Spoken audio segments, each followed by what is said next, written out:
My dearly beloved family, how are you all doing? As you can see, I am doing good and I know you are doing perfectly well. All right, my wonderful family, if you are just seeing my face for the first time, I am Agatha Progress channel on YouTube and I come across your way every blessed day. In this channel, we react to all videos, and in this channel as well, our opinion is highly needed. So why don't you drop your comment in a very constructive way so that we all will jubilate in the comment section. As you know, I don't understand what to know about this video that you're about to watch, but I do hope you pick some sense from those videos. All right, my wonderful family, let me drop the video so watch it together, and don't forget not to subscribe. Share this video with your friends and family so they know all what is going on in the global world today. Right now, let's watch the video and I will be right back. Thank you, Mazi Chinedu, and thank you, Biafrans worldwide. Good evening and good morning and good night, wherever you are. My name is Mazi Chinasanworu. Mazi Chinasanworu is from Obingwa, and Obingwa is in Aba province. I serve the indigenous people of Biafra as a member of the Directorate of State and other special duties. This is, I have come to this hallowed platform to talk to Biafrans, to clarify Biafrans on the issues raging, and to educate them, reassure them that the struggle for the restoration of Biafra is something nobody, born of a man or a woman, can be able to destroy. We were able to take this struggle to this level under the leadership of Mazi Nnamdi Kanu because we are obedient. We believe in the command and control.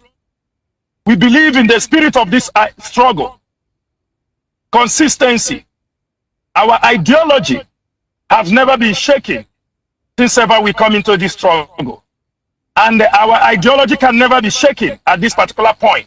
Our leader is in the hands of the enemy. We are going to make it clear this evening that Mazi Nnamdi Kanu have proven beyond any doubt that he wants to be followed.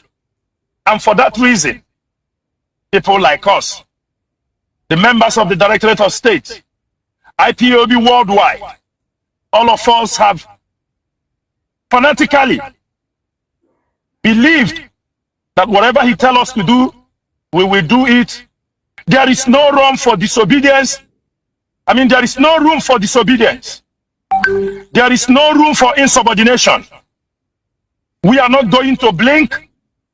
We are not going to tolerate.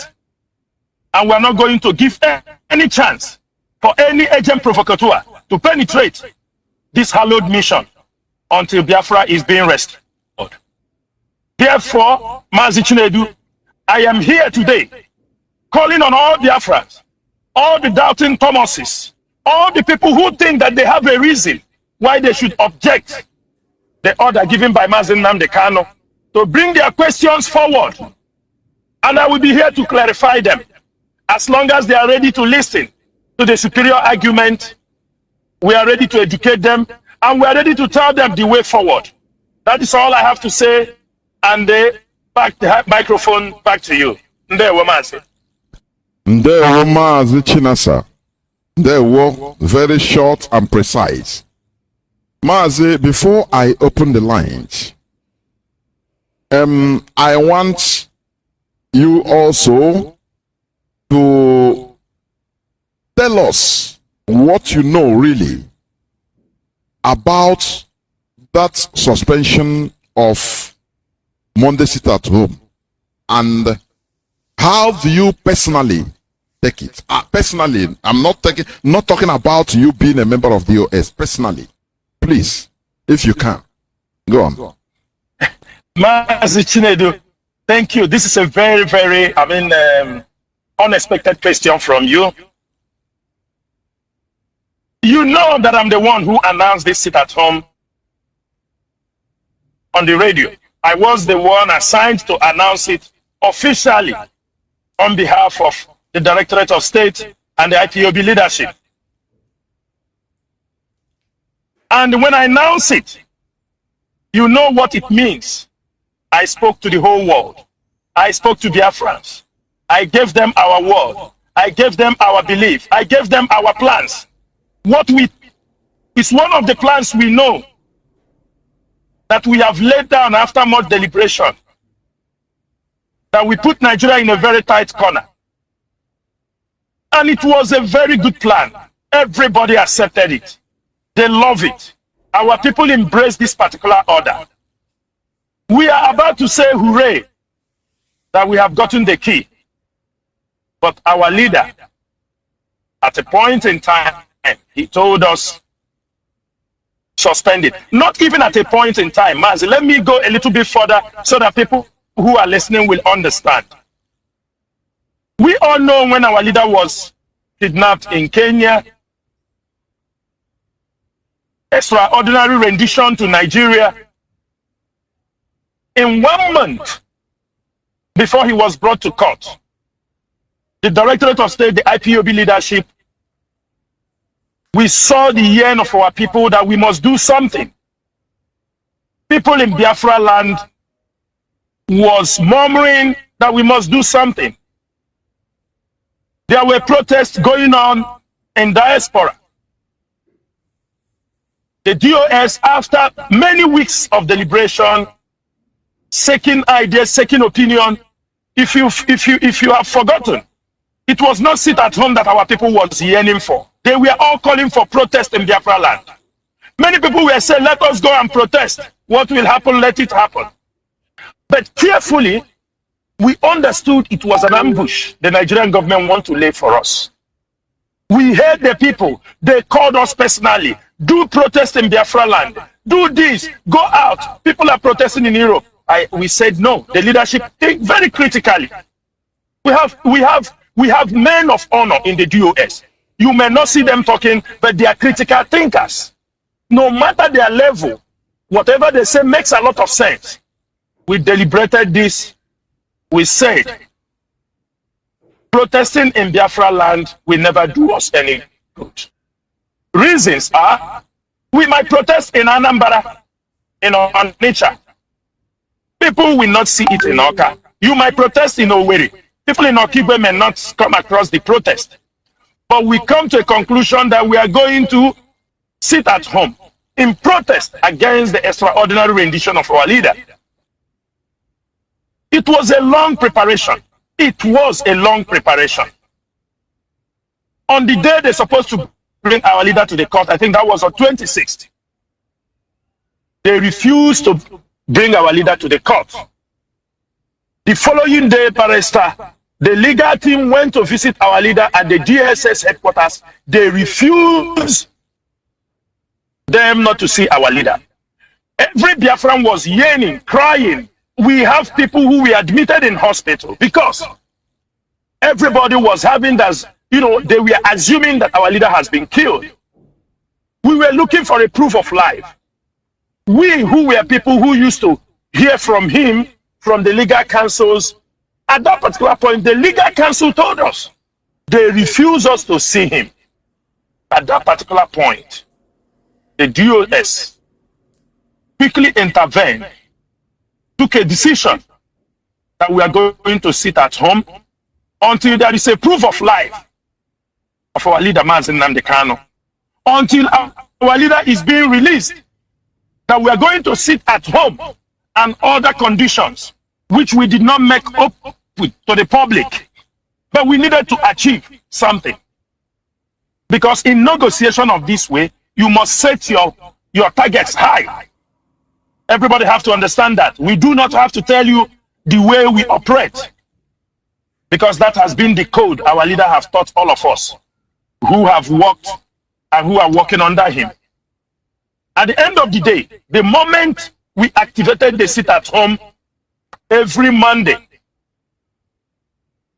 on the following Monday, the DSS, they called our lawyers to come and see our leader. That was a sight of relief. Many people knew that when Barrister Ifeanyi Ejiofor and his co went to meet our leader, They came out and confirmed that they met our leader. He's okay. That all the doubts that he was not alive, the proof of life that we are requesting for, at least we know our leader is okay. At this particular point, they told our leader that we have declared a sit at home.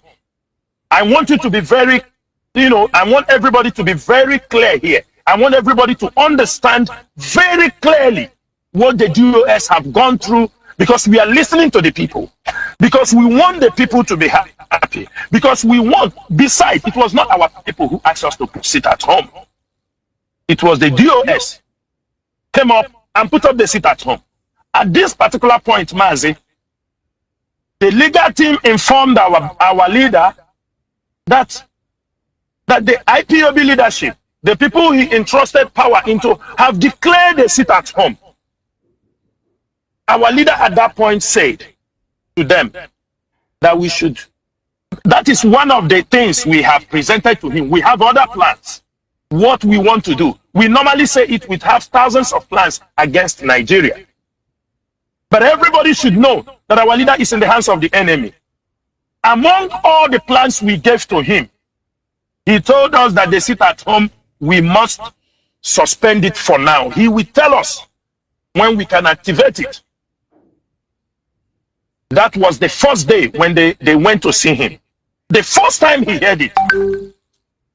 When the message came back to the DOS, we had a meeting.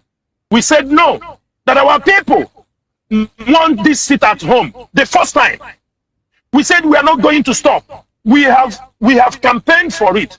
We have spoken our words to our people. We have given this order. Besides that, our leader trusted us. He knows we are capable. He knows what we are capable to do. Even our leader knows that in his absence, this leadership can unleash terror on Nigerian government that they can never recover. Our leader knows that very, very well. Our leader said, after the meeting, we said, no, we are going to go ahead and have this sit at home. We said that we have campaigned so much. The idea, the jingles are out everywhere, is bubbling, and our people have accepted this. On Thursday, Barrister Ifeanyi Ejiofor went to him again and told him that the way this thing is going, that everywhere our people have accepted to sit at home until he's released. He said that is a very good decision. But for the second time, he's asking us to suspend it. He will tell us when to activate it. Then, when Barrister Ifeanyi Ejiofor came out, we go into another round of meeting. We said it remained 3 days for this sit at home.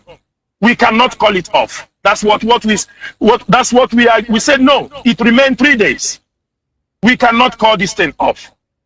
Let us also go ahead. Maybe if our leader happens to see what we are going to do, that he will say, go ahead. On that particular night of August, the whole Biafran sat at home.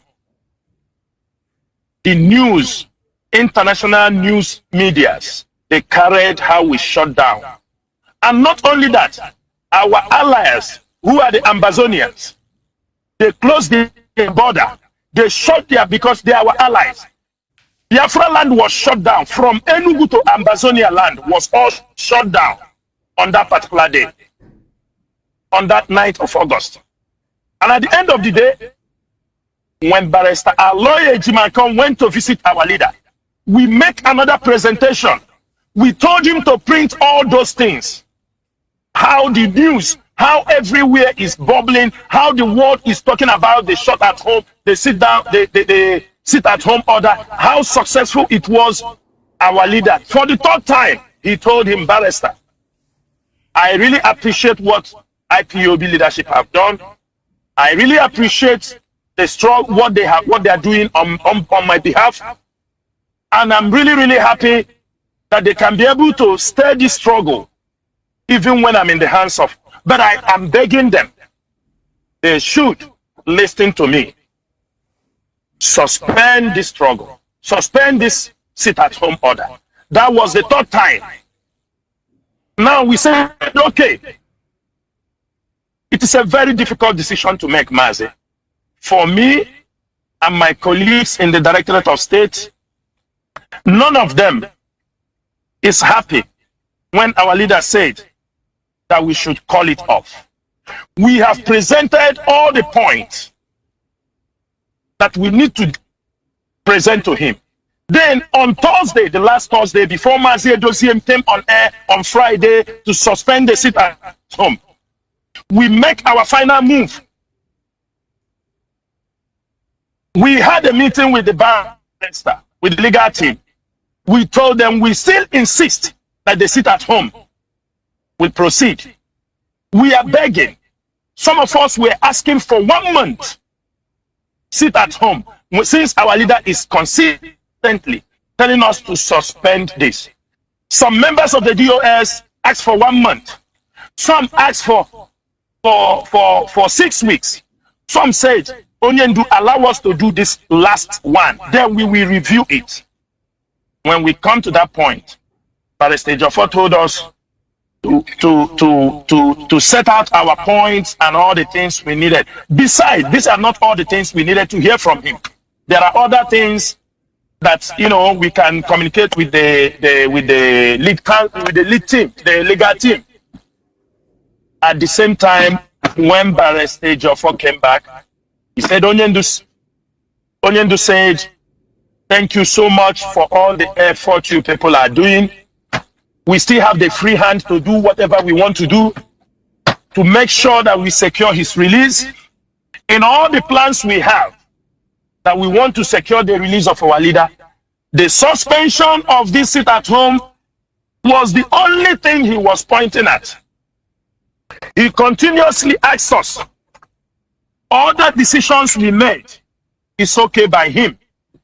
He told us that we have the right, we have all his backings to continue to lead this struggle, but he is requesting for the last time.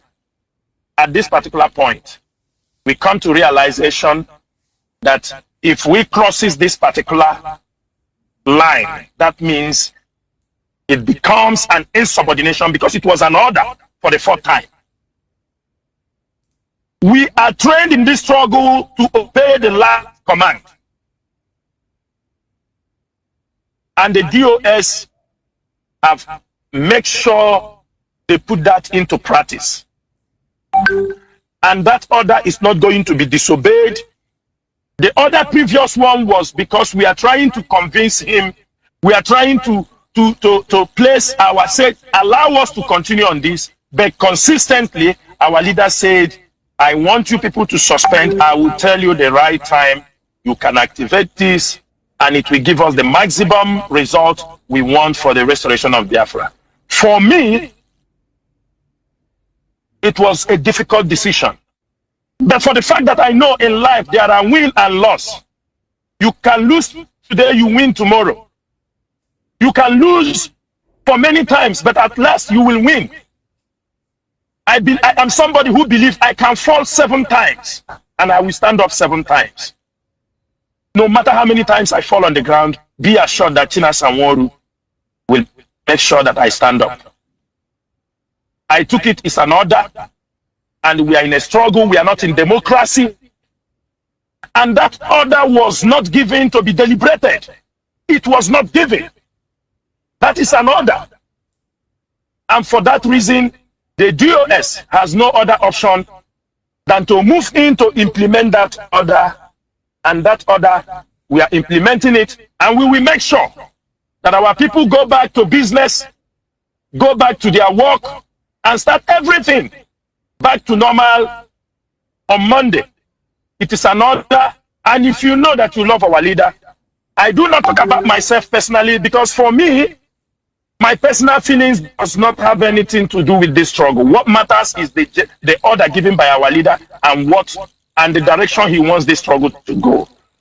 My personal feelings, I may have personal feelings, I'm not happy, it does not matter. Because my feelings, sometimes your feelings can mislead you. You may have the feeling to eat, but actually you are not hungry. So I may have the feeling, oh, it is not good, but actually, if you look at the content and I know what we have in the background and what we are about to do. I do not see it as anything. In as much as I know, I do not feel good, but it is inconsequential in this order our leader have given Mazi. And that's why I am coming back here again today to tell our people that sit-at-home order has been suspended, and is suspended by Mazi Nnamdi Kanu. That is the only thing he has requested from us, and we are going to obey him. Thank you, Mazi. Thank you, Mazi Chinasa. There is something you said now, you said that touched, it struck a chord. You know, I asked you about your personal feelings, and you mentioned that yes, you're a human being, you have your personal feelings about the thing. You might not be happy personally, but it is inconsequential. That is a point, a very big point. You know, as a loyal soldier, that is your personal feeling doesn't matter. Because sometimes your personal feelings can deceive you to the overall struggle. Now, before I open my lines, because many people have already started calling, some are sending me messages, they want to call, they want to ask questions.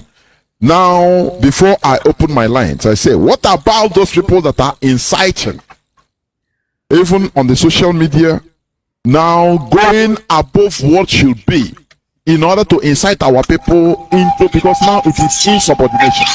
What are you going to say about it, please, before I will open my line? Mazi, what I have to say about this thing is this.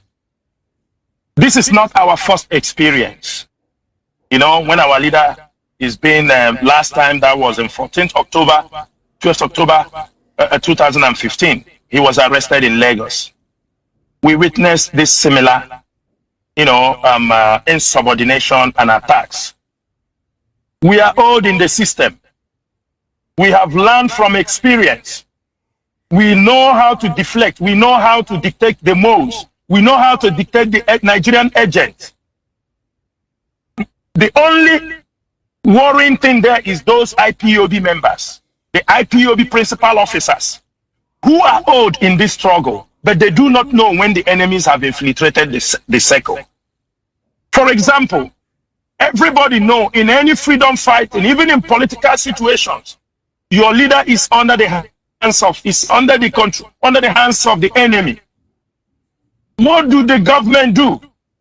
Their next move is to destabilize the organization.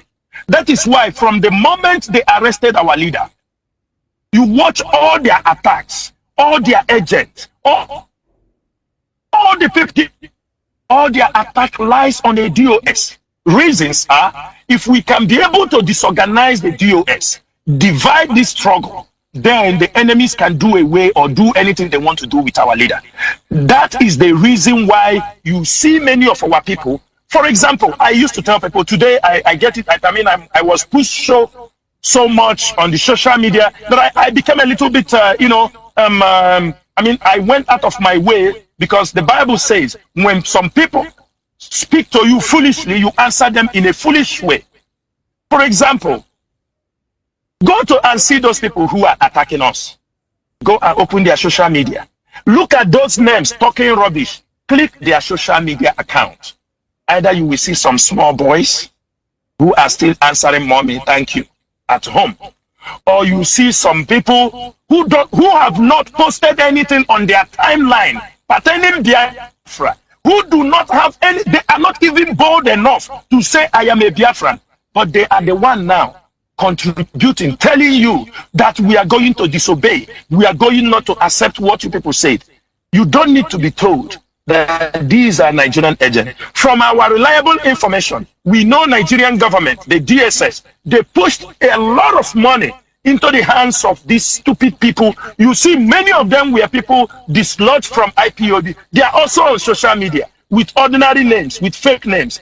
If Chinasa Nworu writes, even if it is something that doesn't concern the struggle, maybe I write about something that happened somewhere, that doesn't matter, they come there to attack you and tell you, DOS must do this. It's very easy to decode them. We are masters in this game. In social media, nobody can compete with the IPOB media. We know all the games. Today, we have decided that we are coming after all those people. Let us stretch our hands and know who controls the social media. These are people.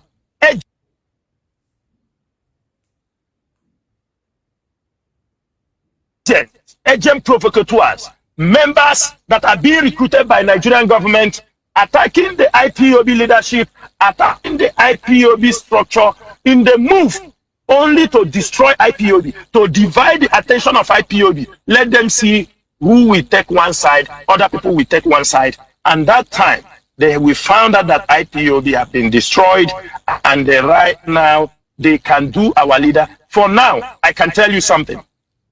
The Nigerian DSS are not fools. The Nigerian DSS, they are not fools.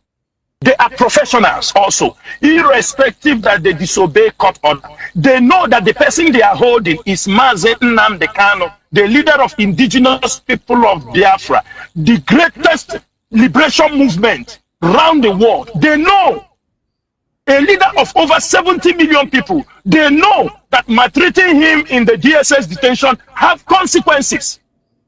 They know. So for people being afraid that the DSS will torture our leader, they cannot do it. They can only do it if we divide ourselves. They can only do it when we allow people to come inside IPOB and trying to destroy the structure. That is the only time they can talk to him like a small boy. Mazi Nnamdi Kanu is not a criminal. He's a political prisoner. And apart from that, he was being extraordinary rendition from another country to Nigeria. Do you think that DSS doesn't know? The Nigerian DSS knows that if we hear anything, any ill maltreatment against our leader in their hands, there are consequences, and they will never try that. Therefore, any IPOB member who have now found the Facebook as a source of information, order, not information, because we are using Facebook to disseminate our information. But any IPOB officer, any IPOB member who say he belongs to IPOB and they found the Facebook, a platform where he takes order, and not from Radio Biafra, not from Mazi Chike, the head of DOS, or any information coming from the leadership, IPOB DOS, or any press release coming from our publicity and media secretary, Emma Powerful. That person is one. That means the person did not learn anything in IPOB, and he's not worthy to be an IPOB member. Thank you, Mazi. Thank you, Mazi. I'll open my lines. You know, it is really absurd, honestly. When you hear some people, they will come out, I will only take order from Mazi Nnamdi Kanu. No other person can command me. I look at those people as, these are, even I consider them as moles.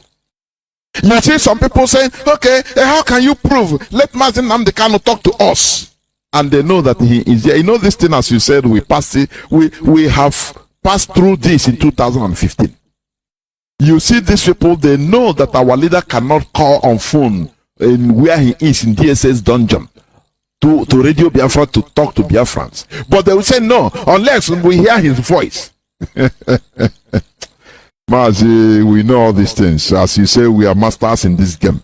I will